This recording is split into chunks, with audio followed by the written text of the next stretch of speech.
welcome to Bake to the Future, the show where we examine what is happening in the baking industry with a future-focused lens. I'm Haley Blumenreich. And I'm Katie Joel. Today, we have a special guest with us in the studio, our new president and CEO, Eric Dell. Welcome, Eric. Thank you. It's great to be here. Great to be at ABA. And we're really excited to have you. And when this episode comes out, you will be almost 1 week into the job. So we're excited to get to know you today. We will get to know your professional journey, what brought you to this moment, and also your vision for ABA and the baking industry. I can't wait. Yeah, those were some zingers, so be careful. But first, we start with the true zinger. Haley. Well, we heard that you are a listener of Bake to the Future, so you might already know this one, but we like to start off our podcast, especially for new guests, with you telling us what is your favorite baked good. The favorite baked good, I would say, is a glazed donut.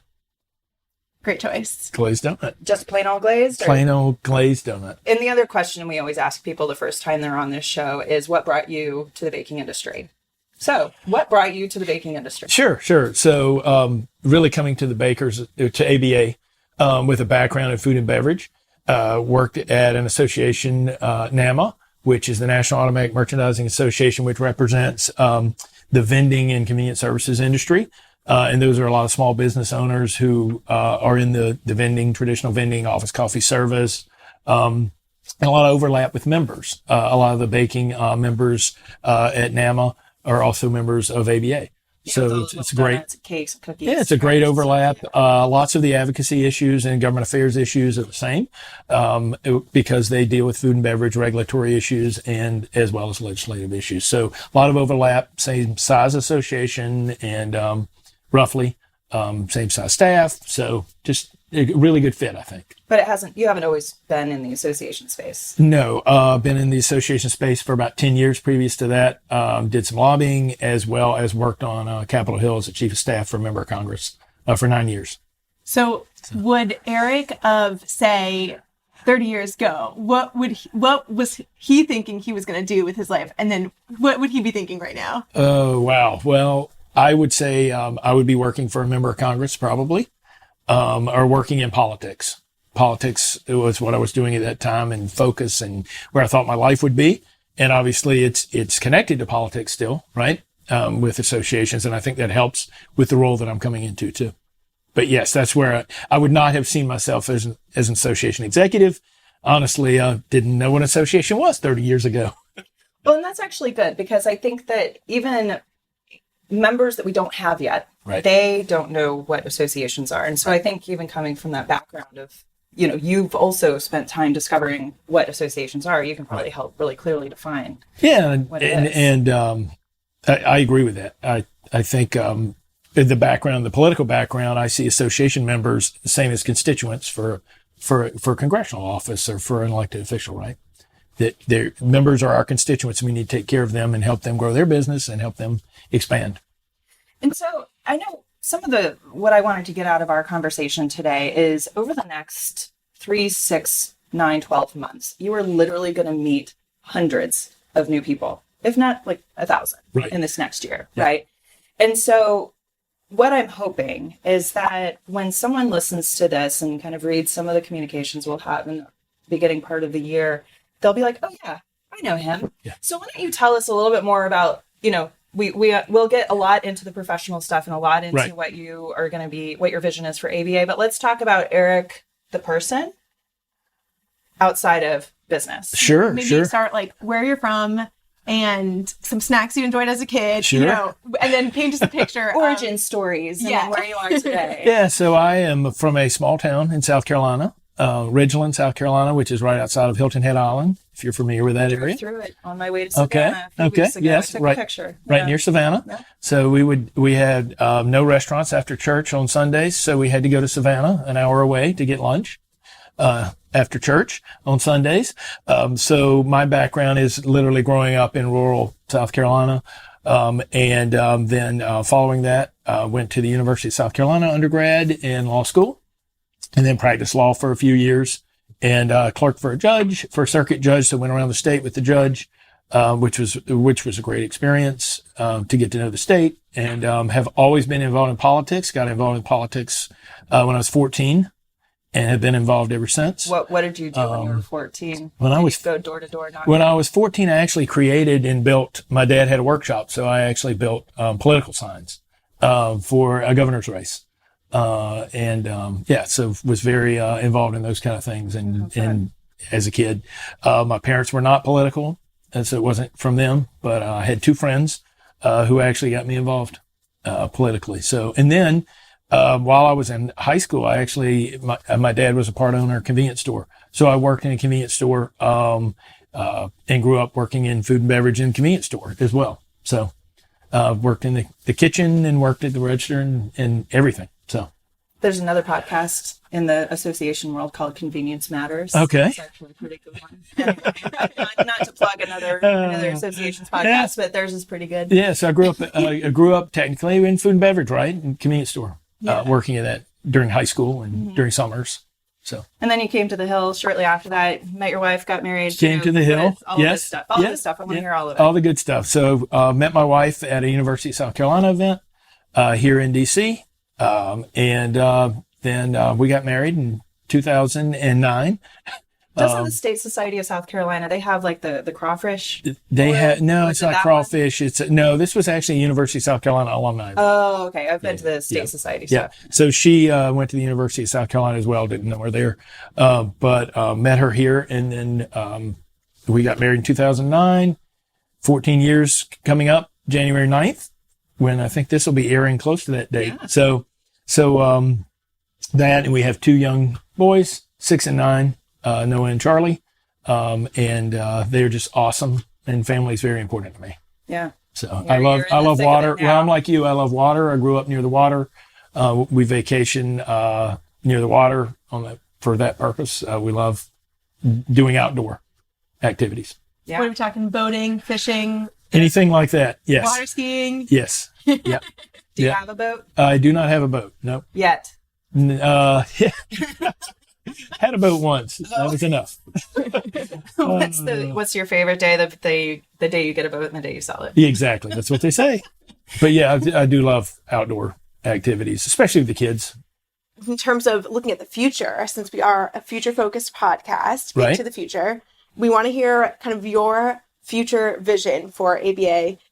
It could be, 5 years, 10 years, or just like the first month of January in 2023. And to keep in mind too, I really want to have a podcast recording like a year from now to be like, and we're going to play this little clip right now and be like, all right, how are Hold me accountable. Yes. How are we stacking up to what the vision board says? Sure. So I am a forward thinking person, someone who is always trying to be ahead of the curve, create solutions, and be in the right position to help the association be a leader for the industry and help people grow their business that are members of ABA. So I would say the vision is really to be a solution to problems that our members have at ABA. I always, when I worked on Capitol Hill, try to bring people together. I don't think it is valuable to try to fight on advocacy issues and be at each other. I think if there's a way to be a problem solver, what I'd like ABA to be is the solution to some of the issues that folks in the industry are challenged with now around labor, around sustainability, around, supply chain issues, whatever the issues are, always trying to be out in front so that we're ahead of the curve and we're not playing defense, but we're playing offense, in solving solutions in a way that helps people. Not only the members of ABA, but consumers as well. And so you have the word in there, advocacy. And I know sometimes, even though that is a big part of what ABA does, people sometimes hear that word and their eyes glaze over because they think of people in suits in DC having these meetings and they don't know what it is and therefore say like, that's not me. What is your definition of advocacy, and what's a word maybe or two that we could use that would help explain your vision of what advocacy is for ABA? Yeah, so I think advocacy really is bringing people together to advocate and to, I'm using the word advocate again, but bringing people together to really meet with their elected officials, bringing people from the manufacturing floor of a bakery, right? To meet with their elected officials, be it a mayor, be it a governor, be it, a local, all the way from local to federal, U.S. senator, to talk about what their challenges are in their business, on the floor of their business, right? Where they're manufacturing product, all the way up to the executive level, and any issues that challenge them, and really just engaging at a level where they feel comfortable, to tell what their challenges are to their elected officials, and then look for solutions as well. And that's where ABA comes in with the solution part, because I think some people get intimidated with the advocacy word, thinking like, I am a baker. I don't know what they're doing in DC. I don't know how to, what makes a law and all of this stuff. But that's really where we come in. Right. And it's not, to your point, it's not to be intimidated, right? Because members of Congress, they're just like all of us, right? They're folks who live in this country, and they just have a different job than us. But most of them can relate exactly to what we go in and talk to them about, because many of them are business people. You're really getting at how you just want to help translate what is going on in the baking industry, in these facilities, translate that for the policymakers on Capitol Hill and beyond, to make sure they understand what is going on. That's right. And you have to they don't know it. When I started working with NAMA previously, and we would talk about vending, and we would tell them how the vending routes are run and how the business is run, right? They don't have a background in it, in all the industries. Mm-hmm. So you have to really start out with telling them how the baking business works, right? Make it simple for folks. And then they can understand your challenges. It's not as difficult or intimidating as a lot of people think. Also, I want to hear what you're most excited about with working with the baking industry, and some particular things that you're excited to do. Yeah, so I'm really excited about learning about the industry and listening, because every industry is different. And I just think helping people grow their business and working with our team at ABA, and meeting the team and working together, and assembling really a world-class team at ABA that can help our members build their business. That's what we're there for. That's what we're here for. We're here to help them build their business and protect and promote the industry. So I want to listen. I really want to listen and learn. And I'll be doing a lot of that, like you said, Katie. Mm-hmm. I'm going around meeting folks all over the country, and members and non-members, and explaining our value proposition. We need to increase the value of ABA. ABA is a great organization. We just need to take it to the next level, right? Mm-hmm. Like people have to do with their own businesses. Have you ever been to a bakery? I have. Which toured Flowers. Okay. Nice. Down in Georgia. Which product? They were making buns and different bread. Well, you were in for a treat. And I'm going to be educated on what the different kinds of bread and the different kinds of buns and the different crackers and biscuits. And so I'm looking forward to learning about all that, because that's the part I don't know about. Yeah. You cannot describe it really going into some of these plants. Yeah. You really have to see it to believe it. Mm-hmm. Yeah. And if you need anyone to accompany you at any of these bakery tours, I'm happy to, and the one thing I will say is, what I'm truly excited about in terms of the aspect of the association, is building a team, and working together as a team, and really using the talents of everyone on the team to bring value to our members. It's a team approach. And if we use everybody's talents, it just all boats rise. Speaking of boats, since it's not I think that you mentioned this during your, when you came to our holiday party a few weeks ago, and you were saying how it's nice because it's not like we're the Titanic here. We're not a sinking ship. Right. And that's a really nice spot to be in. It is. Coming in as a leader, because you're taking something that's already pretty good. Exactly. And just taking it to the next level. That's right. And really being proactive about things, and I keep saying this, but getting in front of issues and being a solution, being part of the solution, and creating the solution. I did a lot of that in my previous job, with public health work, and really trying to, be a solution provider for folks who cannot access, better for you snacks and healthier products, right? And how do we roll that over into the baking industry, right? And really be a solution provider for folks in the world and in the country who don't have access to food. So what are some of the issues? Like, we're recording this before you even started ABA. So, you still have a lot to learn, but just through your interview process and getting to know us a little bit better, what are some of the issues, maybe 2 or 3 issues that are popping up to you that we could be the leader for solutions on? Yeah. So, without having a lot of background, as you said, No wrong answer here. Not a lot of listening done yet, right, from the actual members. What I would say is, first of all, I want ABA to be bullish on advocacy and bullish on government affairs and grassroots advocacy, not only in DC, but at state and local levels. And I think we have to be, because I think it's important. I think that's one of the most valuable benefits that an trade association can provide to their members. The connecting of those dots. It's the connecting of those dots and really protecting their business from government overreach. And really the way you do that is you get out and explain your industry. Like you were saying, Haley, you get out and educate lawmakers on how baking business works. And then a lot of times they don't do these things that are impactful, that they don't realize they're impactful a lot of times. Mm-hmm. So I think, I particularly have a focus on trying to do things that make a difference for, the baking industry to help them with consumers, because consumers are really pushing, be it whatever industry you're in, right? Sustainability and public health are 2 areas that I think are crucial. And supply chain it touches all that too. But really, public health and sustainability, if you can be out, and you can't solve all the issues around sustainability and public health, huge issues, right? But if we can play a role in making the country and the world better, in these 2 areas of sustainability and public health, and be out in front, I think that those are 2 areas I'd like to focus on that I talked about during the process of securing the job. So like energy and energy, sustainability, packaging. How do we get out in front of the packaging issues? I know packaging is a huge issue for bakers in the whole industry. Europe is always ahead of the United States on sustainability type issues, right?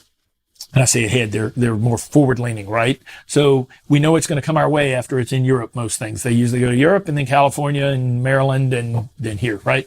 So, how do we get ahead of that? How do we be the solution? It is not difficult. You just have to listen to our members and find a solution. All right. Shall we switch gears? One other thing I want to say real quick is, I think the baking industry is a lot like the convenience services industry that I've worked with previously, a lot of small businesses. So I think, there's a lot of power in small businesses. About 90% of our membership is small to medium businesses. So small to medium businesses, there's a lot of, power there in terms of, grassroots and, but also they employ most of the people in the country. So, that's very important. And I enjoy working with small and medium business. Really, they're the core of America, right? Do you have any questions for me and Haley? What are you most excited about with me entering as CEO? Gosh, well, Haley and I have been around for 4 years, so we're among the newer people in the industry as well. So I was just thinking about this. We haven't had like a quote unquote normal year since we started, because it was IBIE, COVID. This last year definitely has not been normal. Now a new boss. So I think that in about a year from now, maybe things I'm excited to see what your ideas are and how you implement, especially some of these kind of staff growth initiatives and, building the team and, formalizing a plan to do that. I think that we do have a very strong team and kind of operationalizing some of that professional development that we have internally. And talking in a year from now and maybe not feeling quite as like, woo, what's going on? Maybe start to feel a little bit a little bit more like a normal year for 2024 is what I think. And I mean, I don't think that there's ever going to be a normal year again. Honestly, I mean, I say this and it's the way the world is. Yeah. So I don't know, but it's the new normal. The new normal. Yeah. So yeah, I'm excited to see kind of the new energy and kind of see how things shake up this next year. Okay. Yeah. And I think Katie and I I'd say we do great with like change. We can stay nimble. We are really good at adapting. So we're excited to get to know you more. And we appreciate your support for Bake to the Future. And as we make our episodes twice a week now. Thank you for that. Every morning. I could go on and on about the things. Dogs in the office. I will say one thing boat trips. Yeah, exactly. One thing I did not mention that I want to do with the staff, since you're talking about staff here, is really create some core values. And I want the staff to lead that discussion and create some core values for the team. For ABA, for our staff, because I think it's all about culture. It's all about culture. And if we have a great culture, people want to come to work and they do better. They enhance their lives, both professionally and personally. So I think culture is just the key. Awesome. And I know that people listening to this and seeing some of the information come out from ABA in the next month or so, some people will get to meet you before convention and some people will meet you at convention. Yep. So I know that a lot of people will be looking forward to that. Yeah, I'm looking forward to convention. I think it's going to be fun and exciting and just what a great time to meet the industry, right? And it's great timing for me because it's like 3 months after I start. So it gives me enough time to get my feet under me and get going, and then I'll meet a ton of great people. Yes. Hundreds of people. That's right. That's so right. For those who might not meet you at convention, might not get to see you as you are visiting with members, what would you say is one sentence, one message you have for our members as you join ABA?